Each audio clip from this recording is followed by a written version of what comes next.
24-ന്റെ തെരഞ്ഞെടുപ്പ് സംവാദ പരിപാടി ഇവിടെ രാഷ്ട്രീയം പറയാം.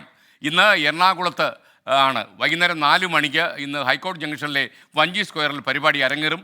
1 മണിക്കൂർ ദൈർഘ്യത്തിലാണ് പരിപാടി. ഇന്ന് വൈകുന്നേരം 4 മണി മുതൽ 5 മണി വരെ ഈ പരിപാടി 24 തത്സമയം സംപ്രേഷണം ചെയ്യുന്നുണ്ട്. കൊച്ചിയിൽ നിന്ന് ഈ പരിപാടിയുടെ അവതാരകനായ എസ് വിജയകുമാർ നമുക്കൊപ്പം മോർണിംഗ് ഷോയിൽ ചേരുന്നു. Good morning Vijayakumar. ഇന്നലെ നന്നായിട്ട് അവതരിപ്പിച്ചു എന്നൊക്കെ ജനങ്ങളുടെ സർട്ടിഫിക്കറ്റ് വന്നിട്ടുണ്ട് എന്ന് പറഞ്ഞത് അത് വലിയൊരു അഹങ്കാരമാക്കി മാറ്റണ്ട. ഓക്കെ, പറയൂ. S K, good morning. ഇന്നലെ നമ്മൾ ചാലക്കുടിയിലായിരുന്നു.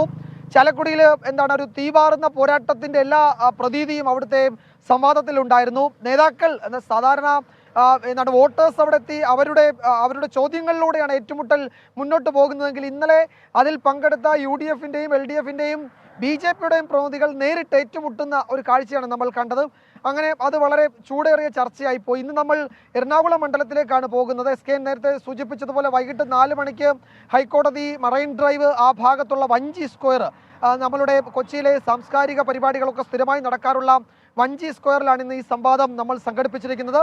ഇന്നത്തെ ഒരു പ്രത്യേകത, സംസ്ഥാന നേതാക്കൾ തന്നെ കോൺഗ്രസിൻ്റെയും അതുപോലെ തന്നെ LDF-ന്റെയും UDF-ന്റെയും BJP-യുടെയും ഏറ്റവും പ്രധാനപ്പെട്ട നേതാക്കൾ തന്നെ ഈ സംവാദ പരിപാടിയിൽ പങ്കെടുക്കുന്നുണ്ട് എന്നുള്ളതാണ്. ആദ്യം തന്നെ നമ്മൾ മുഴുവൻ ആളുകളെയും, മുഴുവൻ പ്രേക്ഷകരെയും, വോട്ടേഴ്സിനെയും നമ്മൾ എറണാകുളത്ത് വഞ്ചി സ്ക്വയറിലേക്ക് ഇന്നത്തെ വൈകിട്ട് 4 മണിക്ക് സ്വാഗതം ചെയ്യുകയാണ്. ഈ ചർച്ചയിൽ പങ്കെടുക്കണം. വളരെ ക്രിയാത്മക ചർച്ച നമ്മൾ അവിടെ നടത്തുന്നുണ്ട്. എസ് കെ, എറണാകുളത്തിൻ്റെ കാര്യം, എറണാകുളം ഇങ്ങനെ പരമ്പരാഗതമായി ഒരു UDF-ന്റെ കോട്ട എന്നൊക്കെ UDF അവകാശപ്പെട്ട ഒരു കോട്ട പോലെ അവർ കെട്ടിസൂക്ഷിക്കുന്ന ഒരു മണ്ഡലമാണ്. പക്ഷേ ആ കോട്ട തകർന്ന ചരിത്രവും എറണാകുളത്തിനുണ്ട്. അതുകൊണ്ട് അത്തരം മുൻകാല അല്ലെങ്കിൽ മുൻകൂട്ടിയുള്ള ഏതെങ്കിലും നിഗമനങ്ങൾക്ക് പ്രസക്തിയില്ലാത്ത തരത്തിലുള്ള രാഷ്ട്രീയ പോരാട്ടം നടക്കുന്നുണ്ട് എറണാകുളത്തും. അത് ഈ നമ്മൾ മണ്ഡലത്തിലൂടെ നടക്കുമ്പോൾ, സഞ്ചരിക്കുമ്പോൾ നമുക്കത് കാണാൻ കഴിയും. അങ്ങനെ ഈ പോരാട്ടം നടക്കുന്ന എറണാകുളത്ത് മറ്റൊരിടത്തും ഇല്ലാത്ത തരത്തിൽ വികസന പ്രവർത്തനങ്ങൾ ചർച്ചയാകുന്നു എന്നതാണ് എറണാകുളത്തിൻ്റെ ഒരു പ്രത്യേകത.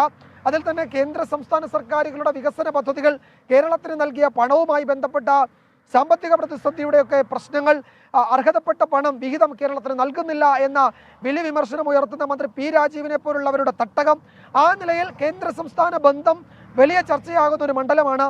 അതുപോലെ തന്നെ അക്കാര്യത്തിൽ UDF കേന്ദ്ര അവഗണനയ്ക്കെതിരെ ഒന്നും ചെയ്തില്ല എന്ന സർക്കാരിൻ്റെ വിമർശനം, അതിൻ്റെ വലിയ ചർച്ച നടക്കുന്ന ഒരു മണ്ഡലം കൂടിയാണ് എറണാകുളം. അങ്ങനെ അതുപോലെ തന്നെ മണിപ്പൂർ അടക്കമുള്ള ദേശീയ തലത്തിൽ ചർച്ചയാകുന്ന ന്യൂനപക്ഷ വിഷയങ്ങൾ ചർച്ചയാകുന്ന ഒരു മണ്ഡലമാണ് എസ് കെ. അതുകൊണ്ട് നമ്മളൊരു തീപാറുന്ന ചർച്ച പ്രതീക്ഷിക്കുന്നുണ്ട്.